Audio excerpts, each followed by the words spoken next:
African Ascent, as usual, is extremely honored, and I mean to use these terms from the depth of my heart, to bring you literally a luminary, an expert, and a student, because of his humility, of art history.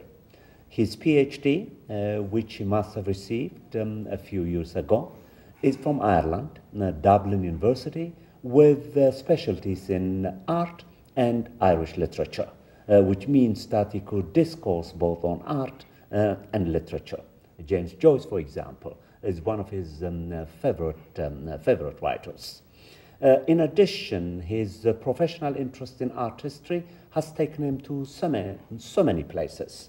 He was telling me, for example, that he's worked as a curator of education at Philadelphia Museum, followed by Worcester Museum, then finally brought him to Boston to work at the world-famous Museum of Fine Arts, and now, of course, he has just become, his career, I should say, has just become embellished to the benefit of Berklee College of Music, to be the curator of special collections at Berklee College itself. So tonight, I can't tell you how excited I am to be able to have this remarkably splendid and rich discussion, whatever term you like, on art, most particularly on art and how art subtly serves the human condition. We were, in fact, going to do something slightly different tonight.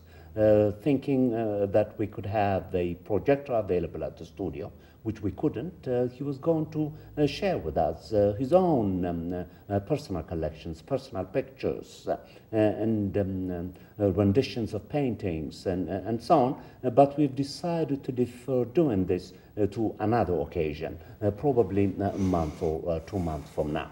So for tonight, then, we're simply going to talk about art. Welcome to African Ascent. My great pleasure. All right. Or, as Mrs. Gardner would say, c'est mon plaisir. Thank you so much. Indeed. So, what we should do with this? Let's first begin talking about art in general terms. As far as you could recall, when did you first develop an interest in becoming an art historian? Well,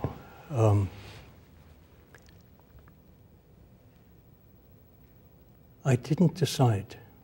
There was no decision. It just happened. I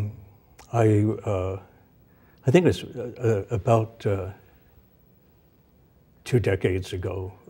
I brought my sister to see the museum where I was working, which was, of course, Boston.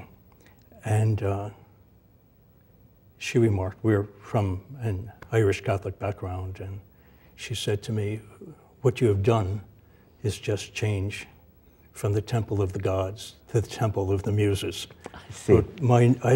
I've always had an enthusiasm for art. I remember I probably was the only kid in the neighborhood who enjoyed going to church, because I think it had a lot more to do with aesthetics than it had to do with spirituality.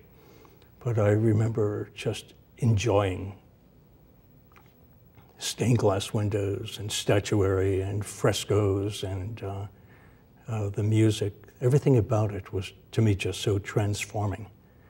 And that is probably about the time that I realized that I had, well, at least in the small place where I was living, I had a talent for drawing, and later on for painting. And each of those, like you, my first degrees are in philosophy, and my interest in philosophy sent me to medieval philosophy. My interest in medieval philosophy obviously sent me to medieval art. And medieval art sent me specifically to the point of my own origin, which is Irish art. And I began to further investigate what Ireland and Irish art was all about. And that's eventually I made a career out of just doing that. I see. I see. And you mentioned James Joyce earlier. I was doing a master's degree in art history in Dublin at Trinity College, where a great manuscript, an 8th century Irish manuscript called the Book of Kells, is kept. And while I was working on this particular manuscript, I was reading Joyce. I see. Dublin seemed like the right place to be reading Joyce. And I had gone through Portrait of the Artist, and I had gone through Ulysses, and I thought it's about time to attack Finnegan's Wake. And as I was going through Finnegan's Wake and working on the Book of Kells at the same time, I came across a character, because Joyce was a great musician. Was he? I wasn't aware Joyce, Joyce played 8 different musical instruments, and he was a great singer. He was a tenor. In fact, the woman who would become his wife, Nora Barnacle, always regretted that he didn't become a singer instead of a man who wrote dirty books, so she was told. But at any rate, Joyce, and when I present classes in Joyce, I emphasize the fact that Joyce was a singer. And as a singer, the sound that the words make is equally important to what the words say. In fact, I believe, so far as Joyce is concerned, the sound is what really matters.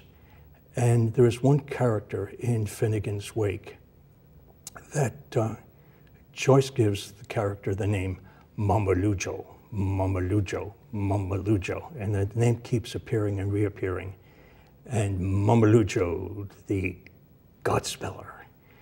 And most interpretations of Mamalujo, Mamalujo had the sound of a Benin witch doctor or witch doctress, Mamalujo, Mama, like beating of a drum. And to me, as I was reading Finnegan's Wake and I was dealing with the Book of Kells, which is a gospel book written, we are told, by Matthew, Mark, Luke, and John. Matthew, Mark, Luke, John. Lu, Jo. The Gospelers. Mamalujo, the Godspeller. Mamalujo, the Gospelers.